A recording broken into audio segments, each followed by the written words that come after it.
Today we are very blessed to have Sean Delaney with us, and I think this is really great. There are honestly included in this group are some truly amazing realtors and agents.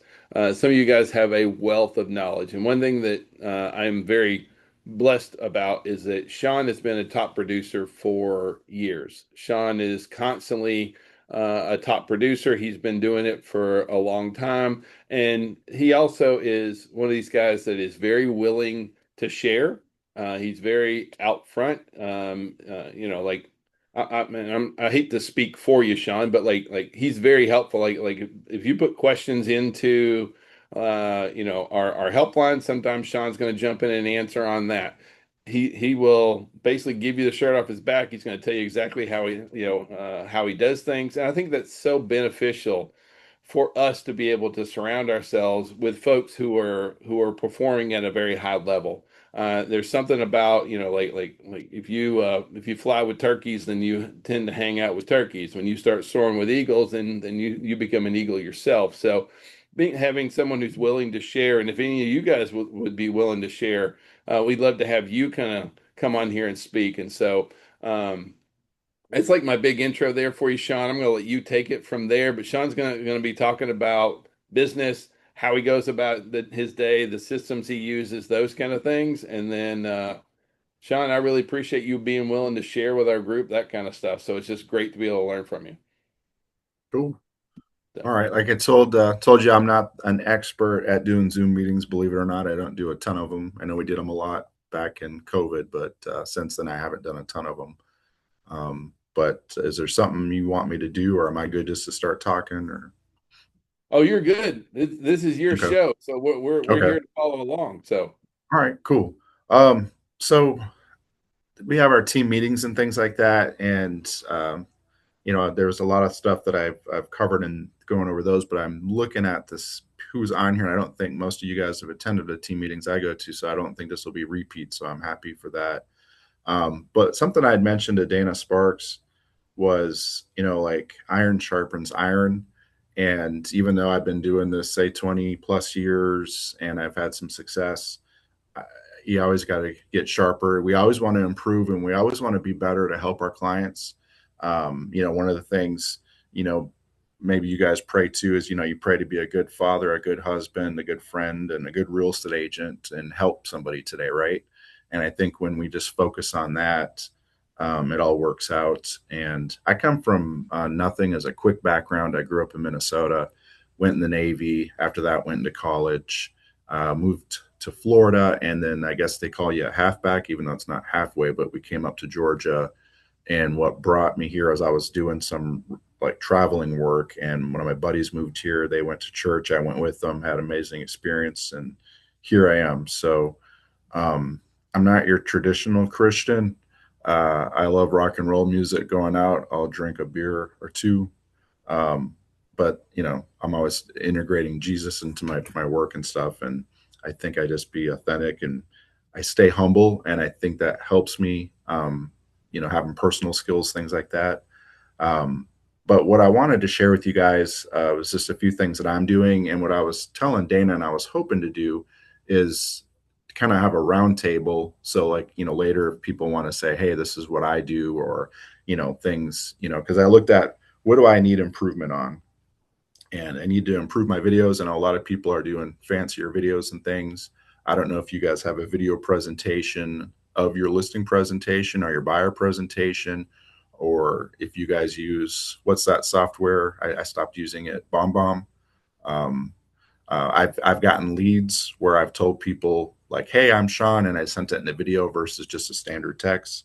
But I need to work on my CRM automation and email campaigns. Email campaigns is one of the best return on investments, and I'm not really utilizing that. So I always like to say, "Hey, here's some things that I'm not doing that I need to improve on."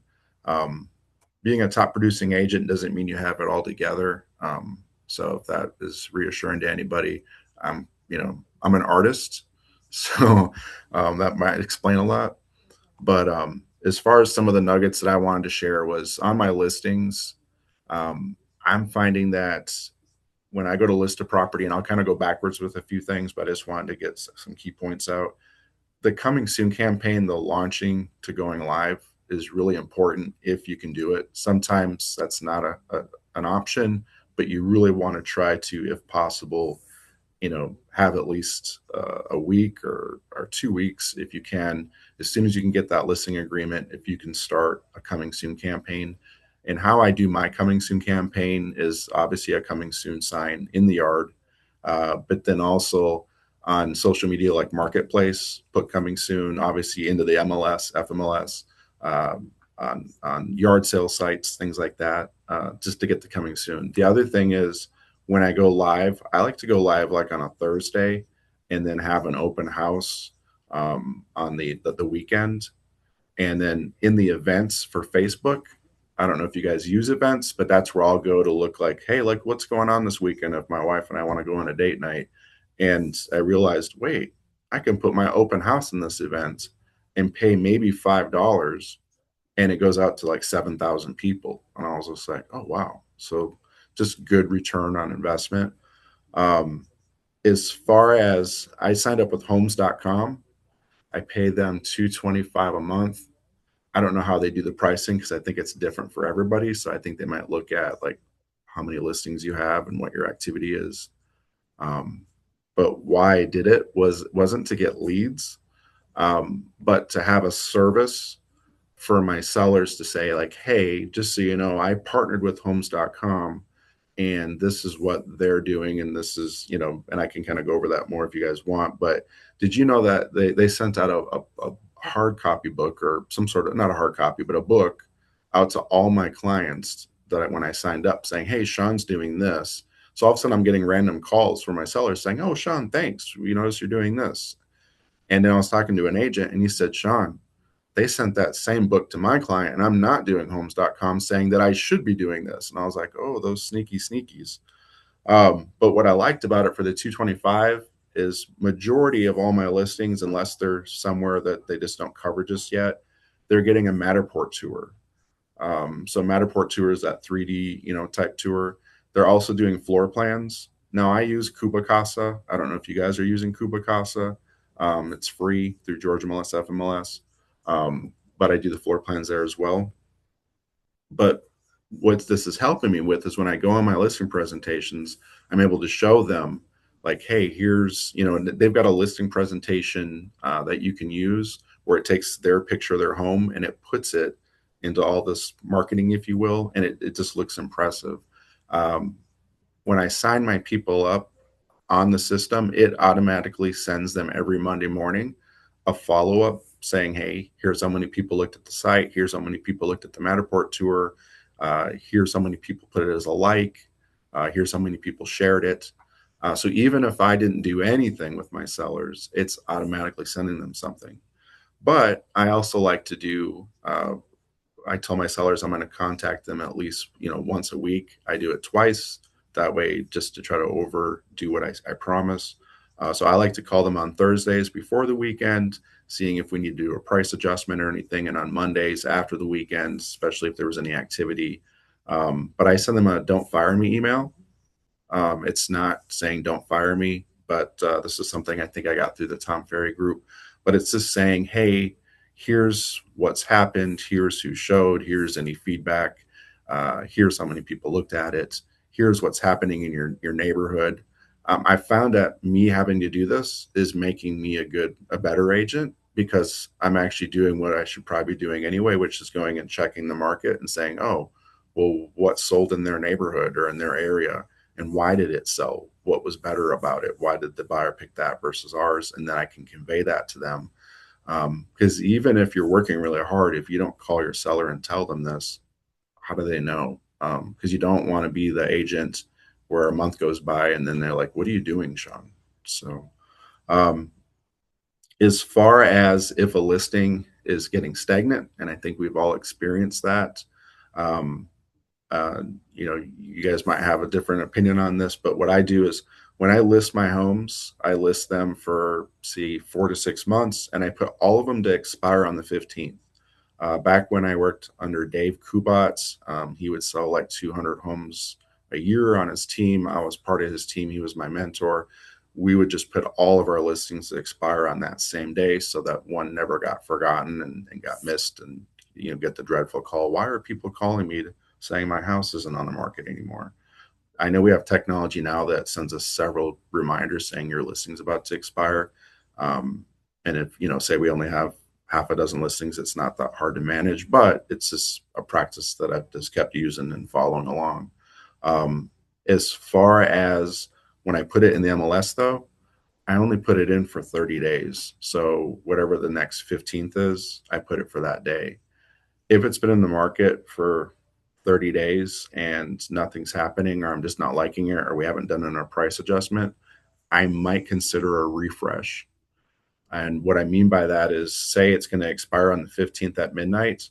On that afternoon, evening, I'm putting it in as a coming soon listing for the next day on the 16th. And then when it expires at 2 in the morning, the other one automatically goes active and it kicks in. Now, I do forewarn my sellers that they could get phone calls from the expired listing, but that the benefit outweighs the headache. Most of my sellers have not been getting calls. So either people just aren't doing it as much anymore, or that coming soon is kind of catching it before the other softwares get it. I don't know. FMLS will kick back a little bit because they'll say that it's already in the system. You can't list this twice, Sean. So what I've done just for that evening is, like, say if it's on street, drive, circle, I'll change that to plural. So it's drives, circles, and then go correct it the following morning, so that it's all correct and, has the right address and everything. Then I like to change the picture. I might change the description a little bit just to make it look fresh. And have you ever seen where, say, you got fired from a listing, you didn't sell it, or they chose to go a different direction, whatever you want to call it. Then the next agent listed, they really didn't do anything different, might even have the same price, they put on the market, and it goes under contract. Does anyone have that happen to them? I mean, Roasted so marshmallows, I tell you that. right. So this is, basically doing that. You're refreshing it. Now, I've had a lot of people bring up a lot of technical questions on me. Well, do you edit your listing? Do you, Georgia MLS not going to like that? I don't know, guys. I work for my seller. I don't feel like I'm doing anything illegal here. I'm basically just refreshing it into the system. Um, it's working. I've seen where I've refreshed it, and then all of a sudden showings pick up, contracts pick up. If somebody really wants to do the research, they can go and look at the listing history, right, and see it. But it works. The other thing I'll do is, if something's not moving and we're in the middle of a refresh and, it's not time to do that, is adjusting the price. I know I saw Glenda Baker recently post where she said, changing the price $100, you're just going to numb everybody because everyone's just going to keep getting hit with that. I have a different opinion on it. I think it works because I don't care what the price changes, no matter, it can go up $100. I've seen activity pick up after doing it where people will schedule it because it just threw it in their face for some reason. I don't know if you guys have thought of this, but say when you list a house, strategically just setting that up on the bat, saying, hey, every Thursday, or, like normal people would go and drop the price, say $5,000 after 2 weeks if it hasn't sold, right? Or maybe 10,000, depending on where you listed it. What if on every Thursday we just changed the price $1,000 or $500 or $1,500 strategically, and just to get it out there and refreshed in front of people. You generally I need don't a know if you thousand guys. dollars so it'll show as reduced for a week. If you do it less than $1,000, it shows as reduced for only one day. Okay. So what was that number? 1,000. 1,000. Okay. Yeah. So something to think about, is, changing that price consistently. These are just things that I've done to try to stay on top of it and be proactive, right? If stuff's not moving. Some people have different opinion on stuff like that. I've had a couple of agents tell me that you look desperate. And I was like, okay, well, as long as I get the offer, I don't care, because it comes down to the negotiation at the end. It's getting the offer. That's what I need. As far as when I do the coming soon stuff like that, like I told you, I like to do the social media, with the marketplace, Facebook, any of the yard sale sites that we can do. I like to do a video where I walk through the property and then I put that on YouTube. YouTube's owned by Google, and when people do Google searches, it shows up on the searches. As far as one of the things I'm trying to do better now is instead of just saying here's the house, talk a little bit more about the lifestyle and the environment, like what's nearby, just different things. If you can get a video of the amenities, get a video of something, that's popular that people are going to want to buy this property to be near. Just different things like that. I've seen a lot of my colleagues do some really amazing videos that they're hiring videographers. I guess I've been cheap and haven't done that yet, but I've been trying to do some of my own. Um, I don't do mailers and stuff like that. Not saying that you shouldn't, but I do like to send out emails and things like that. And like I said, my email marketing needs to be improved. I don't know if you guys are doing anything special with stuff like that. Um, as far as open houses, um, again, the events has helped me. I like to go live and do video tours when I list a property, when I'm doing the open house. I think the live just a lot of people more see it. It's just one of the things you can do. And then I like to post. I don't know if you guys have a Google business page. I hope you do. But I like to go and post the event on there as well for the open house, things like that. Um, I How many open recommend, and houses are you doing, Sean, normally? the ones that I've had recently, not as many. But anytime I get a listing, the first 2 weekends is typically when I'll do an open house. After that, I typically don't do them. It's when it first went on the market. So, and depending on the listing and depending on how many I've got going on, it'll either be Saturday and Sunday or one of those days, depending if I have another listing that I have to do an open house on. I don't like doing open houses. Let me take that back. I like doing open houses, but it always seems like it gets in the schedule of something else, whether that be personal or another business thing. And it's like, well, I can't be in three places at once. But I do like to do them. I do like to meet people. I do like to host if people show up. If nobody shows up, that's an excellent time to do videos, and video the house obviously again. But it's an excellent time to just do like, what can I talk about that I can post as a video marketing? There's all kinds of things you can do while you're waiting. And then darn it, sometimes people show up and you're trying to video and you're like, I was trying to video, can you wait a minute? No, um, No, no, no. Now, one thing, talking about open houses, one thing that we noticed, like at the Tom Ferry event this year, was all these people kept getting up and saying, "Man, I started off doing open houses. I do open houses all the time, and these are all top producers constantly doing it." And then I'll have people that aren't doing a lot of transactions come to me and say, open houses are a waste of time. You shouldn't bother with open houses. Open houses don't work. And I personally am seeing a lot of success. Agents that are utilizing open houses are achieving a lot of success for a couple of different reasons. One, we see a lot of buyers that they don't have an agent they trust enough to sign a buyer brokerage with yet, and so they are naturally looking out for open houses. And just the fact of being able to put yourself out there and meet people, I think that's so important. Are you seeing the same thing, or I mean, like how I see a lot of unrepresented folks that go to open houses. yeah, I mean, I've had some open houses that were great success and I've had some that weren't. It just depends on the time of the year and what's going on, I guess. If you're competing with football or church or something like that, I guess. But as far as uh, I think the thing that greatly helps it is the preparation, right? If you go and list a house on Thursday and then put that you're doing an open house that Saturday, you only had a couple days for people to see it. Now, I'm not saying that people won't show up. And then if you don't put out any yard signs, I hate putting out yard signs. Um, but what I've tried to do is say, I love it. You speak something over it. Like, I love putting out yard signs. I love doing open houses. I love calling people that I don't know that are going to be rude to me. It's just one of those things, mindset, right? But what I do is I try to put out an abundance, like 15 open house signs at the entrance just to piss off all the neighbors. I've had a couple of times where, a neighbor will go take them all down and rather than fight with them, I just go get my signs back and say, I'm sorry. And By the way, do you have anybody that would like to buy this house? um, but as far as some of the different listing services that I'm doing, I told you about the coming soon campaign, the homes.com with the Matterport tours. Um, as far as when I go on a listing appointment, I've got a listing presentation, but I started getting lazy and not using it and just using the CRM from FMLS. And then I like to print out all of the like estimates online. So like Zillow's estimate, Realtor.com's estimate, Redfin, Homes.com.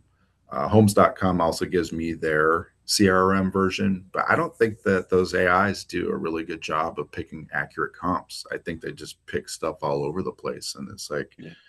I don't know. But so anything I think that can give me some sort of basic estimate, right? And I say I use these as indicators. And then obviously I do the work when I do comps and things like that. An appraiser taught me to take, like, if you're selling a $500,000 home and there's comps that are sold for 550 or 499, whatever the price is, I'll take and do a simple square footage adjustment. If it's above ground, say it sold for 500,000, I use 50 is the square footage adjustment. If it's sold for 800,000, I use 80. If it's sold for 300,000, I use 30.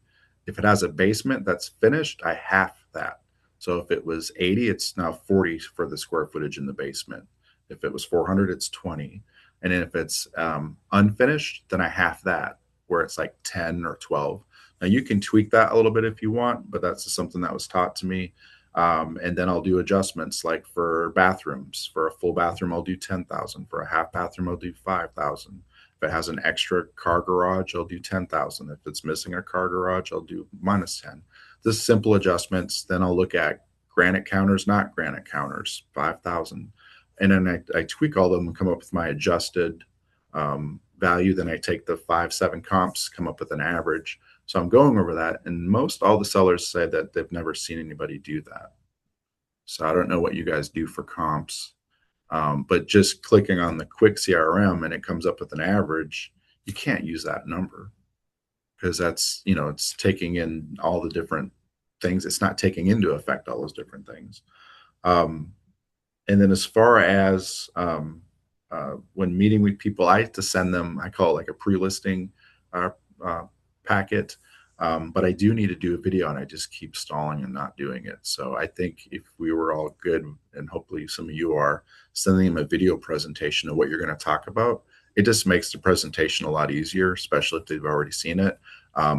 I've also been sending people, if they want to do the homework, most of them never do it, but I'll send them a seller's disclosure. I'll send them a blank utilities information. I'll send them some different, things that we're going to ask anyways, and say, hey, if you want to fill these out and have these ready, great.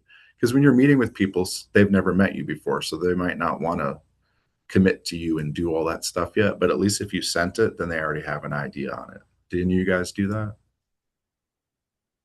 No? I don't normally send it over. I do like I do ask them to, I need to know what your payoff is. I need, please have a key for me if you have a copy of the special warranty deed. And I've actually been met at the door with people who are like, I got a key. Like, okay, I know Right, right, I'm coming in to do a listing. If they meet you at the door with a key, that's kind of a good thing. So I've right. not normally send that over beforehand though, personally. And then as far as are you guys using Chat GDP to like make AI pictures and stuff like that, like a sunset twilight picture, or if it's vacant, putting in, furniture? I do have a prompt for that I got from, I think it was Paperless Agent. Have you guys heard of them? Paperless? Yeah, Yeah, I think I got yeah. a prompt from them. But I'm sure there's plenty out there. You remember when I told you I put my listings on Facebook and Marketplace? I refresh those weekly.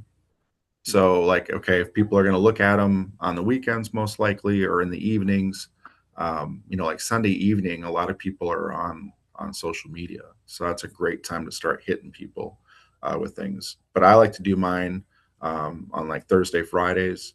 So if it's in Marketplace, I go and delete it and then re-put it out there so it looks fresh again. Um, I've seen a huge success in that on my social media where it picks up and you'll get people dialoguing. Um, and then when somebody ever, asks, is this available? Like, they could have hit the button by accident, but I go say, hey, yes, this is available. Here, here's some additional information below. And I have my Maxi Mobi, Maximum One mobile, um, whatever you call that app that we have. I take it off of Mhm. there and I send them that link. Do you have any questions? Would you like to schedule a tour? So I'm asking them that. Do you guys do Instagram videos, things like that? But I like to go through my listings and just do some video little shorts and make an Instagram, video with the music. Um, the one thing I've seen on Tom Ferry agents is they'll do these videos and then they'll have like a code. If you want more information, you know, text, RE5 or whatever you want to call it. They give some sort of call of action. Um, but the big thing is I just wanted to share that on the refresh system. I don't know if you guys are doing that, but most people, when they list a house, say for 6 months, they put it in the FMLS for 6 months. Well, if you want to refresh it now, you're going to have to pay a withdrawal fee to take it out of the system. I'm not saying that that's a wrong way to do it, but I just think my way is better. But no, someone could say you can't do it that way because I've had a couple people fight me on it, but that's what I do. Um, as far as uh, buyers and leads for listings and stuff like that, people say, Sean, where do you get your clients? I am part of, and I think you have to be a real estate for a minute to be part of some of these, but I'm part of Referral Exchange. Um, that's where you can go refer an agent and then have it go out to somebody and get something. But I do get leads off of that. I ended up many years ago, they asked me to sign up for their Prime version where I had to pay them $100 a month. And I kind of felt like, oh, you want me to partner with you? And I just kind of felt like if I don't do it, I'm going to get put to the bottom of the lead list. So I do it. Um, I've probably closed, I have to go back and look, but maybe 50 deals with them throughout it. Um, the problem with that system is that you're giving them a referral fee of maybe 30 to 35%. Um, and I used to always despise that. Like, I'm not giving these companies any of my money. But if one of you guys called me up and said, Sean, will you take this referral for 25%? I'd be like, sure, not a problem. Yep. All right. Send it over. So I was like, well, if I'll do that with them, why wouldn't I do that with them?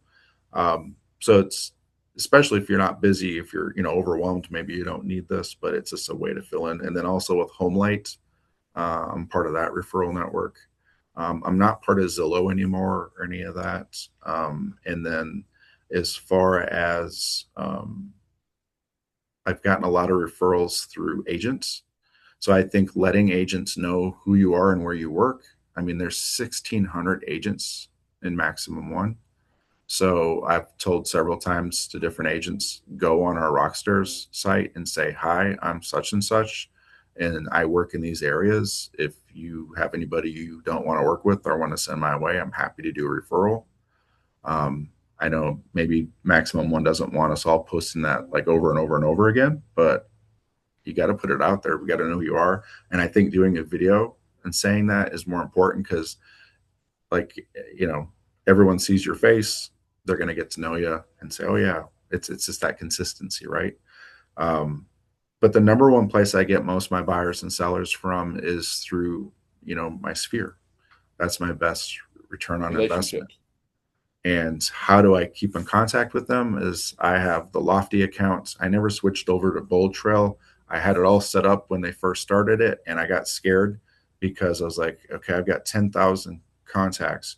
Am I going to have to go in and tweak every one of those contacts? That's going to take forever. So it just made me scared. So I didn't switch over. But with Lofty, I've got everybody and anybody I can on I call it a drip campaign if you want, or on a property search, because everybody wants to know what's happening in their neighborhood. We can be driving somewhere, me and my wife will point and say, hey, there's a house for sale. What's up with that one? And I'll say, hold on a minute, let me go check. But it just doesn't mean that we want to buy and sell a house. No, we just like to know what's going on. So I have that conversation with all my clients and anybody I talk to, even after the sale, and say, hey, if you don't mind, a lot of people like to know what's happening in their neighborhood. So I just set them up. on an email that sends them and just lets them know. What that does for me is, yeah, that information, they don't really need it, but I'm always in their face then, right? So yeah, I can send them an email saying, here's my brownie recipe, but I'm a real estate agent. So I mean, nothing wrong with sending that if it's really good brownies, I guess. Um, but it's just a way for them to always see me, and then I'll get that call. Hey, Sean, we're thinking of doing this. Um, as far as getting buyers, um, the best thing I've been telling people to do right now that I used to do, and I'm kicking myself because I'm not doing it as much, but you guys can take it and steal it and do it, is become a new construction expert. So you need to go out to all the neighborhoods. You need to know what all of their buyer incentives are, what their special financing is. A lot of people say, Sean, I don't like D.R. Horton and they're the devil and I don't want to. Well, people need a place to live, and that could be the dream home to somebody. So you can't say no. Um, but get to know all of the agents at all of those places, build relationships with all of them, know their product. Because guess what? I would say, you guys tell me if I'm wrong, but probably 10% of what they sell is in the MLS. Maybe a smidge more now because it's been a little slower, but that means 90% of what they're selling is not in the MLS. So if you were to ever go look at the statistics of what's sold for resale in new construction, it's been a minute since I checked, but the last time I checked, I think 30% of in my area, if not a little bit more, was new construction versus resale. But that's only 10% of what they're selling, guys. So what does that really mean? They've got a majority of the market, at least where I live. I don't know about where you live, but in Paulding County, 400,000, 380 is the average sales price. Well, guess what D.R. Horton sells their homes at? 380, 400,000. And they're offering 1.99, 2.99 buy downs, and then the 3.99 or the 4.99 fixed 30-year. And oh, by the way, they own an insurance company as well. So the first year's homeowner's insurance might be $1,000 or something really cheap. So these people are saving $500 to $600 a month on their mortgage payment. And guess what I tell my clients, especially the young ones, is the best investment on potentially having a lot of equity in a short amount of time is buying a new house. Because especially if you get in on the first beginning of the neighborhood, by the time that thing's finished and the last one sells, you'll see, the property values go up. Right now, it's been a little bit slower, but now that things are going to pick up, I wouldn't be surprised if D.R. Horton, like every 7 sales, raises the price $5,000. They sell, 15, 20, 21 homes, it can slowly go up. Again, I don't know. None of us know 100% what's going to happen this year, but a lot of us have a lot of optimism. But if you go out there on the weekends and there's people out there straggling along, D.R. Horton, I'm using them as an example, they're very agent friendly. If you have rapport with them, I'll go out to the buyers out there and be like, hey, you guys looking at a home? You guys got an agent? You find anything? You got any questions? Because guess what? I've studied and I know all their product and I know all their stuff. So I can answer the same questions they have that they would ask the listing agent. And I've even jokingly said, hey, you guys don't have rugs, the welcome rugs at the front of your model homes. I'm going to go get some that says call Sean, put that there on the front. But I've picked up buyers walking new construction neighborhoods, I guess is where I'm going with that, on the weekends, just walking around touring them. So what I'm doing is I'm going out videoing them, then putting them on social media. And then if I run into people, I'm saying, hi, who are you? And just being friendly. I don't know what you guys think of that, but I love new construction so much. I'm with you 1,000%, Sean. Like it is just such a powerful place to be. Plus, the interest rates, even though we are now under 6%, which is really nice to see interest rates back in the right. fives. That new construction piece, like you said, they're not listing a lot of them in the MLS. They're marketing to us. I see most of the builders are marketing to agents and then They are. leaving it up to us to be able to go out and actually engage with clients. And I know every builder I know of right now is like, just bring me buyers, just bring me buyers. They're not trying to double in deals, they're not trying to cut agents out. They want to work with us, and they're giving us the keys to the kingdom.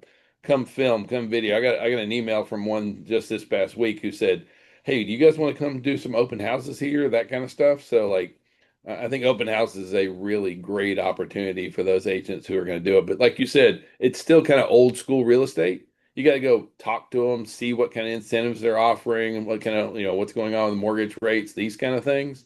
For me, that's such a powerful place to be because the average net worth of a renter is $10,000. Average net worth of a homeowner, $390,000. It's not even close between the two. And if I can help somebody, realize the dream of home ownership, I'm changing lives. So I think new construction is a great place to be. The other thing, I'm sorry to cut in on you there, Sean. Go ahead. Townhomes. There's a lot of my old school realtors kind of have this thing like townhomes, ew, kind of thing. And I get that. If you've been in the business for any amount of time, like during when the market crashed, Sean, you were there. When the market crashed in 2007, there's all these townhomes everywhere, and everyone kind of got a real negative feeling about townhomes. You couldn't get them financed. Townhomes and condos were just everywhere. Well, townhomes and condos right now, that's our starter home. They tend to run about 15% less. I know there's some high-end townhomes, but the townhomes are running about 10 to 15% less than the single family detached, and that can be a real benefit. Plus, they don't want to have yards to do. They don't want maintenance to have to worry with that kind of stuff. So I think sometimes we can decide what housing is instead of letting our clients do that. So sorry, I hate to. No, I no, don't I want read to take over something. your No, chat you're here. good. So You're good. I read something online and a lender sent it to me, and it was off, I think, a realtor.com. She said that majority of people that are selling their homes right now and making that move up change are going to new construction.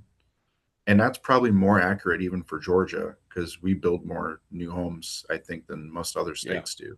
We don't have as much red tape, and our weather isn't as harsh. So, um, but as far as if you don't have 20 listings in your, that you're marketing on marketplace right now, well, what can you do? I've always told anybody is allowed to market any of my listings they want. And I know some people are like, well, they're going to get your leads. Well, my job's to sell the house. So, and there, I can only probably help 50 families a year myself, and there's how many out there? So there's plenty for all of us. So one, see if there's any agents that have any listings that don't mind you co-marketing or sharing it. There's rules we're supposed to follow that say courtesy of Maximum One Realty, or you can say courtesy of Sean and Maximum One Realty. So, but what I was going to was the new construction, because that's the hot ticket for a lot of people. People might be willing to make that move if they can have a brand new house that they don't have to worry about, a roof or heating and air, or can have a lower payment because of the interest rates. Somebody told me that a lot of the people now that own homes are in the 6% mortgage. I don't know if that's accurate. I don't know if anyone else has heard that. I didn't believe yeah, that, yeah. but We have more people at a 6% than we do at threes and fours that's now. So amazing. I like didn't like know that. yeah. That's shocking. Um, so as far as like D.R. Horton is very agent friendly, so I'm using them as an example. Go out, take some pictures of their listings, get some description, and then put the incentives that they're offering. And then at the bottom, you put courtesy of, D.R. Horton, but you put that you are a new construction expert. I'm always Call an me. expert Yeah. of whatever the market is. When the market crashed and we had 2,000 HUD homes, guess what I was a market of? HUD homes. When Yeah. we had to start doing short sales, guess what I was an expert of? Short sales. So if you're going to be an expert of something, like my name tag says real estate advisor, but if I want to say I'm an expert at something, it's going to be new construction and special financing. I've got a buyer right now getting some $15,000 grant that came available last Monday. They got more money in it. Don't ask me what the grant is. I don't know, but the lender I work with took care of it. I've got the Georgia Dream that I market. Um, John Bohannon, he talks about the bridge loan. So if you want to buy before you sell, so I've got that program. So these are all things I put in my listings as long as they qualify in it. If you have a $1.2 million home, you're not going to put that stuff in there. Um, but anything I think that could be something that helps somebody say, hey, I actually had an agent. I have a listing in Dawsonville. You guys know where that's at? It's up Yeah. there. But it's in USDA territory. So I said 100% financing available. And the buyer agent was calling me that lives in Jasper, at least her office is out of there, asking me, what's this 100% financing? And I was like, it's USDA. She didn't know what that was. And I was like, oh, you must be a big dog selling those like big $1 million homes all the time. So you don't have to deal with, us regular folk. But just they were calling, looking at our house because it had special financing on it, and that financing could be used on any of those houses in that neighborhood, but mine says it. So that's the difference, is telling the public like, hey, so you should know, if you're going to work with buyers, all the different financings out there. Just get with me if you don't, or get with Alan. But all the different grant programs and marketing those. And then the buy before you sell program. We're trying to make things easy for people. Does it mean they have to do that? No, but at least you can go through that. All of us could put up a billboard that says a guaranteed offer on your house, because that's what that bridge loan program is they're guaranteeing to buy your house in 6 months if you don't sell it at a certain price, and then helping you to move before you sell your house. Did you guys know that? So we could be Mark Spain. So, but we're not marketing it like Mark Spain. Yeah. Oh, and I've always told agents that every offer we ever make is guaranteed. I mean, it's guaranteed by Fannie Mae, Freddie Mac, cash in their bank, investor. I mean, every offer is guaranteed. It's just marketing. Right. Right. And there's one company out there, I won't pick on them too much, but the Your Home Sold Guaranteed Realty, they're part of the Craig Proctor program. Their stuff's a little aggressive, to where it's a little hawkish. So Dave Kubat used to be part of that. And we'd always, Garrett, we'll buy your house if we don't sell it program. But every time we'd go out, we'd have like, oh, your house doesn't qualify because of this. Or if you want to do this program, you're going to have to basically remodel the whole home. And it would just irritate people. So I hated that sort of stuff. I'm not saying you can't do that, too hokey, but just I didn't like it. But as far as, if you don't have a buyer appointment today or a listing appointment today, then you should be going out touring a home. And there's no reason to kick a good seller out of their house and say, hey, can I come preview your home for 30 minutes and do a video, which they're going to say no. Go look at new construction. They're wanting you to go out there and video it and look at it. So there was a guy out in Colorado, and I don't know where you want me to stop. And I've been saying I'm going to do this, and I procrastinated. So maybe you can take it and show me up. But he videos every neighborhood, and he has a YouTube video for every neighborhood. So, and then he updates them as things go on. So anytime, he's a neighborhood expert, I guess, because he's got a video of every neighborhood in his area on a YouTube video.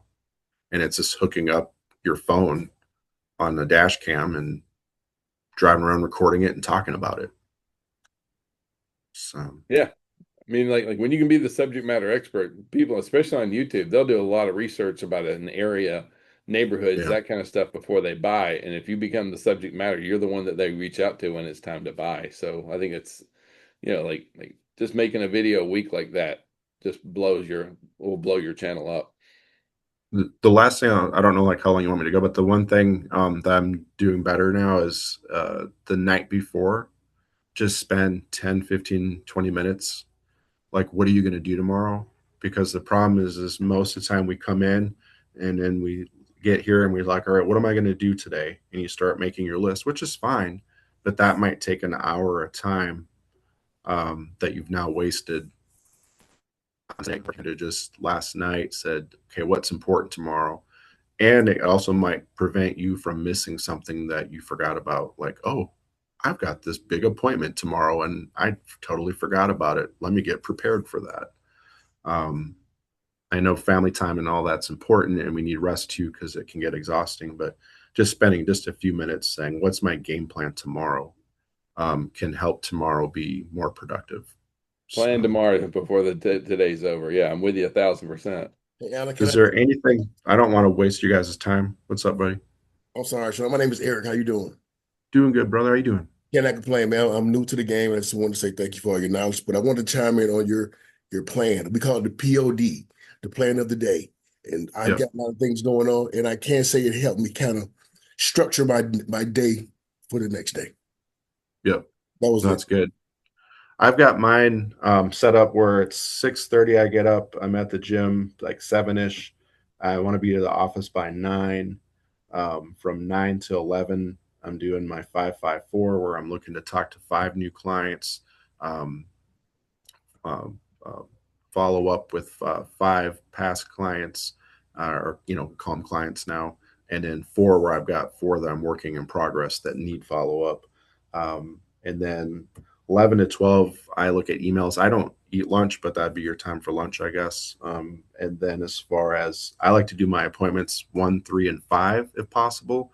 So whenever I call somebody, um, it used to be like, well, when would you like to meet? I don't know. When would you like to meet? I don't know.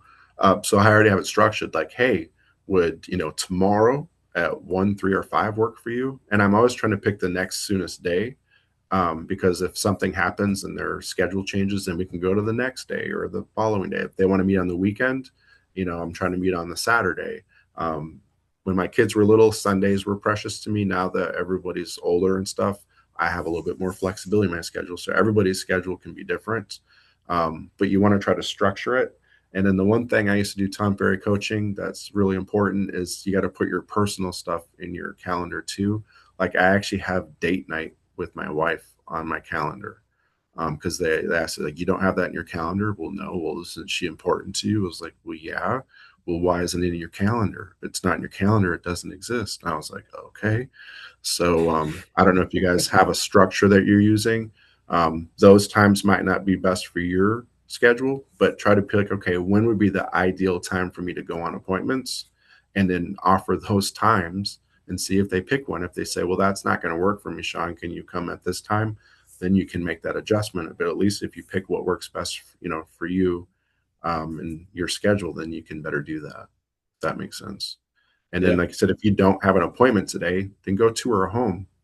After you start touring homes, um, and again, if you're already doing this, then I apologize. But uh, I had a couple that I must have showed them every home between 6 and 700,000 in East Cobb, Marietta. So anytime we would go look at a house, I'd be like, oh, this one's way overpriced, or oh, this is a good deal. How did I know that? Because I looked at every darn thing in that neighborhood, you know? So the more homes we look at, it's something that, we should do. And like I said, looking at vacant homes, there's somebody I saw that was doing home of the week. So obviously they're putting their listings in home of the week, but then they're going and finding another home of the week. Doesn't mean it has to be a rocking deal. Not necessarily. It could be a really cool house. But it's one of those things where you could post, hey, home of the week. And then, that's another thing you can add as an add-on for your sellers. I don't do that, but I saw that and I was like, that's a good idea. Mm-hmm. Was there anybody had any questions on? I mean, I can go into like, how I'm an LLC and how I have all that structured, or I can go into, like you talk with buyers, LP Mama. You guys ever heard of LP Mama? So Oh, yeah. what do you ask a buyer? Location, price, motivation, agent, mortgage, appointment. So, Yep. And then all of us, we probably try to not use the word, hey, I'm just calling to, checking in or just following up. I like to use, hey, I was thinking about you, because I think that's a little more personal and intent. Yeah. You're on my mind. Yeah, I was thinking about you. I like to start with, hey, I'm so sorry that I have not called you and talked to you in forever. I'm such a bad agent. Like, oh, rather than, hey, It's you actually anybody really looking to buy powerful. or Just sell a fall on your house? sword, right? Fall on your sword Yeah. and take one, right? You're like, hey, I Yep, haven't yep. done a good job keeping up. I'm trying to fix it. Right. And sometimes that's an accurate statement when I call some of my people if I haven't talked to them in a while. So, but and then after that, I'll say, hey, I had no, there's nothing I needed to talk to you about, that was, like, hey, you need to know this. But if ever there's something you need or know, or, I can help with, let me know. Because I tell all my clients, if ever I saw a hand go up, if ever they, need something, a painter, a good restaurant, a mechanic, whatever, just let me know. And, I probably know somebody. Because I always want them thinking of me, so that way when they need to sell or buy a house, they call me. So I tell them, call me for whatever you need. So, and sometimes I don't have the answer, but AI does, so I ask AI. Yeah. Well, and then staying in touch with all those past clients is so important. Whether you're just calling and reaching out to them or even using something like the My Home IQ thing, that kind of stuff, just to be able to always be reaching out to those folks and staying engaged with them. Really, really powerful. Thank you, Sean, so much for being willing to share. We're not done yet, but I see you there, Lamont. I think some folks have some questions for you, so I'm just going to Yeah. slip back out the way. Lamont? Yeah, good morning. This is Lamont. Good morning, Sean. Thank you for taking the time out to speak to us. Go Navy, and thank you for your service for Jesus Christ. Appreciate it. Yeah, man. My question is, like I said, I'm total boot camp at the putting together my database and pretty much this whole real estate. I'm trying to get my head around it, and I'm working with my wife, Mhm. Wendy, trying to put things together. But one of the things what I'm doing is I'm helping her by taking clients out to different homes and showing homes, and I'm using the Georgia MLS tool Connect MLS, and Mhm.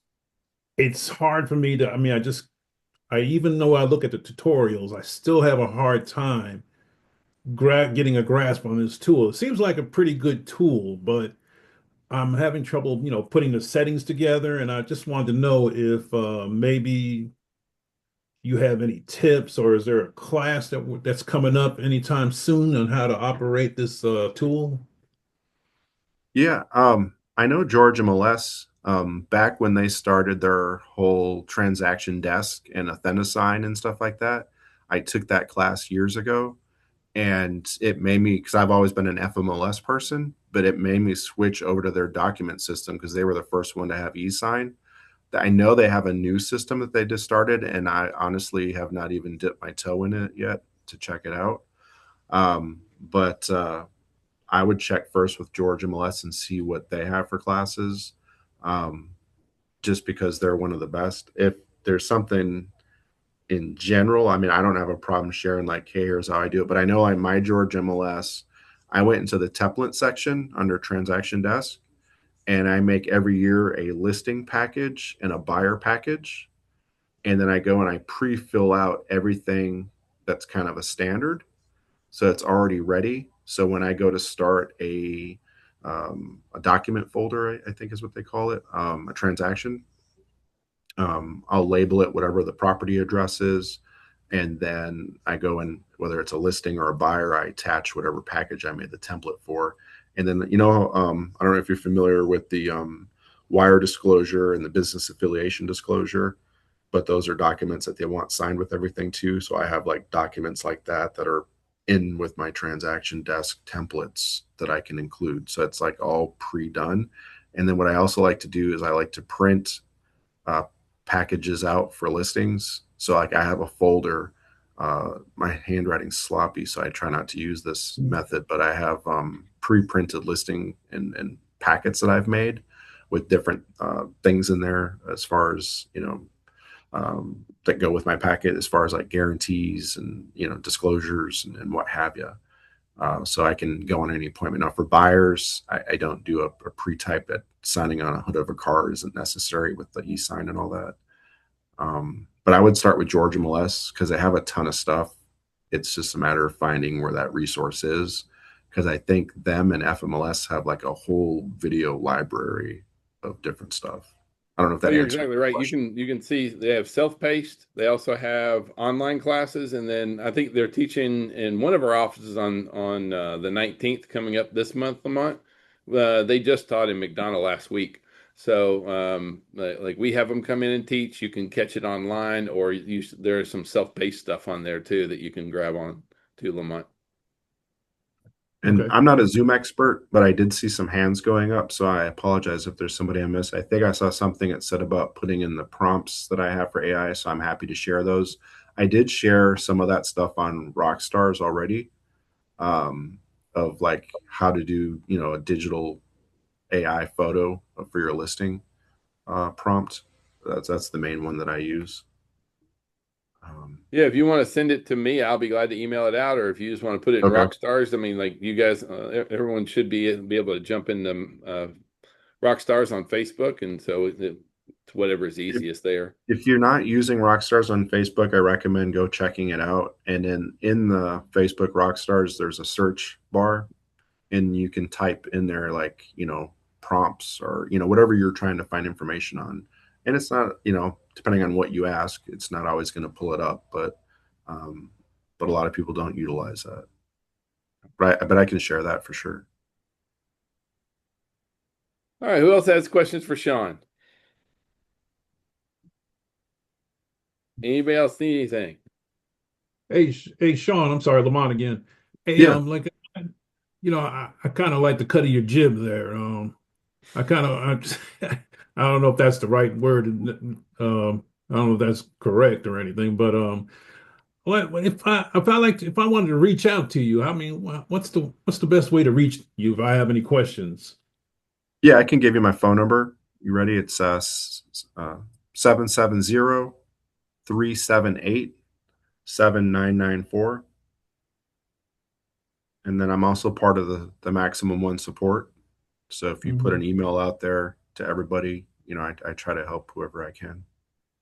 I appreciate it, Sean. Thank you. Yeah, man. Miss Doreen, I see your hand up.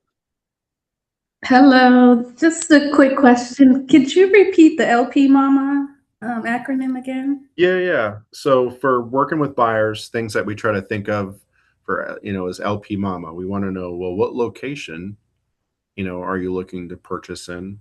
What price are you looking in? What's your motivation? Like, why are you moving, or why do you want to buy a house? A lot of people, their motivation is grandkids. We should all be a grandkid relocation expert. And then agents, are you working with an agent? Or, a better question I like, has anybody ever sat down and explained to you the buying process?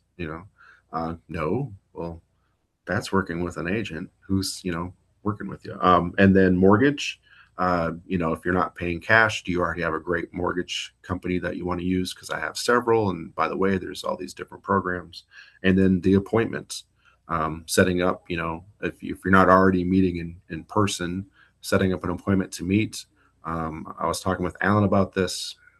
My way of doing business for years has been just meeting whoever I'm meeting them at the first house, and then trying to do all that while looking at a house and kind of doing it. And I'm not saying that that's the right or wrong way, but especially for security reasons, which I don't worry about as much, but as for security reasons and just professionalism, meeting with somebody, whether that be at the office or at a local Starbucks or something like that, is a better way of showing professionalism and answering questions that way. There's not a lot of distractions, and you only book the first appointment for 30 minutes. And it's a great way to answer questions, and it helps to earn trust with that buyer when you kind of explain things in detail, go over things. I know some people will say, well, you want to do that because you don't want to waste your time. And I try not to look at that, because whether somebody is ready now to buy a house or sell a house, it's all about building that relationship. So whether I help them today or tomorrow, or I help their family or friend, you always try to give kindness and professionalism to anybody that comes in your path that day. But I know we all only have so many minutes a day. Okay. Thank you. No problem. Is that a long answer? No, it was very good. You guys have heard what is the other one? Ford? Ford, family, occupation, Ford. recreation, and dreams. Yep. Yeah. That's when you're calling and telling your clients you were thinking of them, or whoever you're calling, your parents or your kids is thinking of them. Then you can make sure you ask them, how's their family doing? Yeah. How's their occupation, recreation, dreams? So Well, those are things people like to talk about. So yeah. makes the conversations a lot easier. All right. Who else has something else for Sean? All Do you guys have a Google business page? I used to get all my reviews or request reviews on Zillow, and then years ago I decided to go to Google. Do you know that Maximum One agents call me thinking I'm Maximum One Realty? Because when they go Google search Maximum One Realty, I pop up above Maximum One. I think I've got 135 reviews. So I'll call them and then I still help them. And, like, well, what's your question? And, I do my best to help whoever calls me. Right. And I just explain, well, I'm not the office, but, I'll help you. And I think I've gotten a referral or two out of that just because, they liked me. But Very good. after I close a deal, actually, I take that back.